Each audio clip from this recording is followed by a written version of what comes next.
ফিলিপাইনের দক্ষিণাঞ্চলে ৭.৮ মাত্রার শক্তিশালী ভূমিকম্প আঘাত এনেছে। এর জেরে ফিলিপাইন সহ এশিয়ার কয়েকটি দেশে সুনামি সতর্কতা জারি করা হয়েছে। উপকূলীয় এলাকার বাসিন্দাদের দ্রুত নিরাপদ ও উঁচু স্থানে সরে যাওয়ার নির্দেশ দিয়েছে সংশ্লিষ্ট কর্তৃপক্ষ। সোমবার স্থানীয় সময় সকাল ৭টা ৩৭ মিনিটে মিন্দানাও দ্বীপের সাঙ্গারানি উপকূলের কাছে ভূমিকম্পটি আঘাত হানে।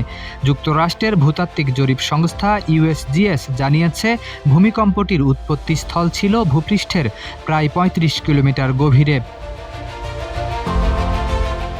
প্রশান্ত মহাসাগরীয় সুনামি সতর্কতা কেন্দ্র জানিয়েছে, ফিলিপাইনের কিছু উপকূলে জলোচ্ছ্বাসের উচ্চতা ৩ মিটার বা প্রায় ১০ ফুট পর্যন্ত পৌঁছাতে পারে। এছাড়া ইন্দোনেশিয়া ও মালয়েশিয়ার কিছু উপকূলে ১ মিটার বা প্রায় ৩ ফুট উচ্চতার ঢেউ আঘাত আনার আশঙ্কা রয়েছে। ফিলিপাইন, ইন্দোনেশিয়া এবং জাপান সহ কয়েকটি দেশ উপকূলীয় অঞ্চলের জন্য সতর্কতা জারি করেছে।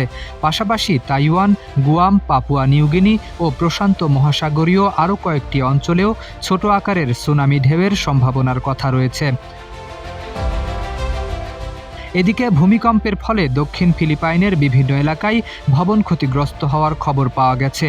কিছু এলাকায় বিদ্যুৎ বিচ্ছিন্নতাও দেখা দিয়েছে। কর্তৃপক্ষ জানিয়েছে, শক্তিশালী এই ভূমিকম্পের পর আরও আফটার শক বা পরাঘাত হতে পারে।